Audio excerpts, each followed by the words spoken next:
शेतकऱ्यांच्या जमिनी होत्या। माझ्या माहितीप्रमाणे 5,500 एकर जमीन त्या ठिकाणी माघारी देण्याचं काम झालेलं आहे। 2012 साली तडोळ्यामध्ये तत्कालीन मुख्यमंत्री पृथ्वीराज बाबा चव्हाण साहेबांच्या हस्ते त्या ठिकाणी वाटप झालं आणि त्यावेळेला निश्चितपणानं शेतकऱ्याच्या बाजूचे कोण आहेत हे निश्चितपणानं आपल्याच्या लक्षात आलं। खऱ्या अर्थानं साखरवाडीचा कारखाना 2017-18 साली शेतकऱ्यांचे, कष्टकऱ्यांचे, कामगारांचे पैसे त्या ठिकाणी बुडवले। त्या ठिकाणी शेतकऱ्यांचे पैसे देता आले नाहीत। खरं तर आम्ही त्या ठिकाणी शेतकऱ्यांसाठी लढत होतो। आम्ही तत्कालीन कारखाना प्रशासनाला सांगितलं की आपण अर्धे पैसे द्या आणि कारखाना चालू करा, परंतु कारखाना प्रशासन कारखाना चालू करण्याऐवजी स्वैराचारामध्ये मशगूल झालेलं प्रशासन होतं आणि दुर्दैवानं तो कारखाना बंद पडला। आणि खऱ्या अर्थानं एनसीएलटीच्या माध्यमातून ज्या वेळेला तो कारखाना त्या ठिकाणी विक्री झाला, खरं तर तो कारखाना 2017-18 साली 48 कोटी रुपये शेतकऱ्यांचं देणं लागत होता। एनसीएलटीने माझ्या माहितीप्रमाणे 25 ते 26 कोटी रुपयाचे क्लेम पास केले।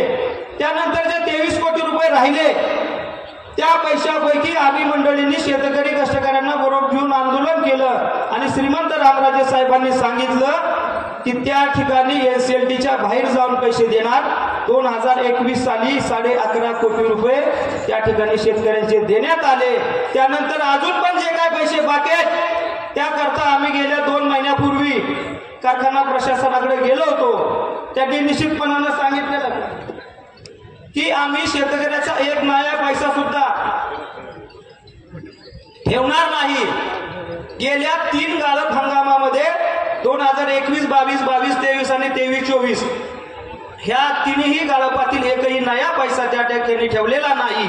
एका बाजूला कारखाना बुडवून शेतकऱ्याला देशोधडीला लावणारी मंडळी आहेत आणि दुसऱ्या बाजूला या तालुक्यामध्ये पाणी आणलं पाहिजे, सहकार वाढला पाहिजे, कारखानदारी वाढली पाहिजे, तालुक्यातला शेतकरी, कष्टकरी, तरुण त्या ठिकाणी अतिशय भक्कमपणाने उभा राहायला पाहिजे अशी दूरदृष्टी असणारी मंडळी एका बाजूला आहे।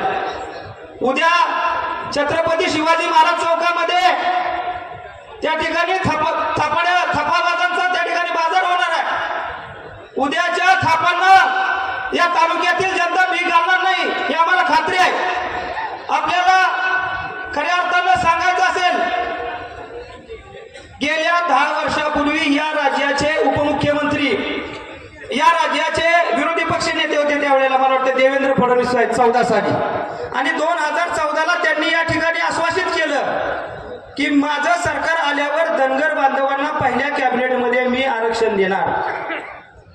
माझ्या माहितीप्रमाणे गेल्या 10 वर्षामध्ये 500 कॅबिनेट झाल्या, परंतु ह्या मंडळींना आपला शब्द आठवला नाही की 100% फसवणारी माणसं आहेत।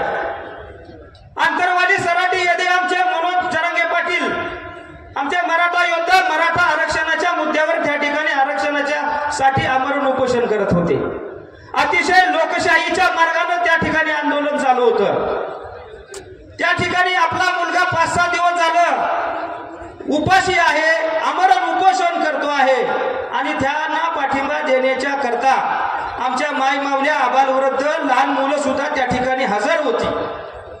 खऱ्या अर्थानं लोकशाहीच्या मार्गाने, अहिंसेच्या मार्गाने हरिनामाचा जप करत परमेश्वराचा त्या ठिकाणी नामस्मरण करत आंदोलन चालू असताना जनरल डायरच्या अवलादीच्या सरकारने त्या ठिकाणी लाठीचार्ज केला, गोळीबार केला आणि अमानुषपणे त्या ठिकाणी आमच्या मायमावल्यांची डोकी फोडली।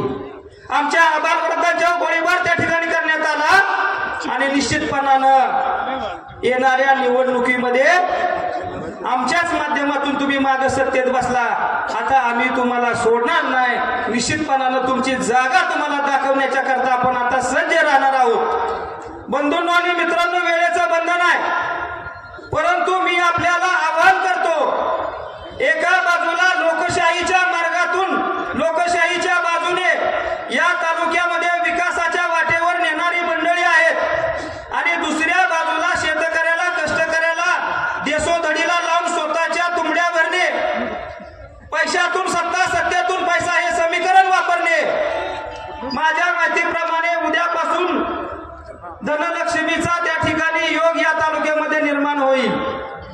हे पैसे आपले आहेत। जीएसटीच्या माध्यमातून आपला खिसा या लोकांनी मारलेला आहे। खत, बियाणं, औषधं, अवजार ह्या सर्व बाबींच्यावर 18% जीएसटी ह्या लोकांनी आपला वसूल केलेला आहे। ठेकेदारीच्या माध्यमातून, टक्केवारीच्या माध्यमातून या ठिकाणी त्यांनी प्रचंड पैसा गोळा केलेला आहे। उद्याच्या काळामध्ये हे पैसे येणार आहेत। हे पैसे सोडायचे नाहीत, आपलेच पैसे आहेत। ज्यांनी 100 रुपये खाल्ले ते फक्त आता 2च रुपये देणार आहेत, त्यांना सोडायचं नाही। परंतु या देशाचे नेते आदरणीय शरदचंद्र पवार साहेब आज 84व्या वर्षी सुद्धा तरुणांना आम्हाला लाजवेल असं या ठिकाणी काम करतात। खरं तर साहेबांना काल डॉक्टरांनी सांगितलं होतं की आपण उद्याचे सगळे कार्यक्रम रद्द करा, परंतु हा योद्धा हार मानायला तयार नाही।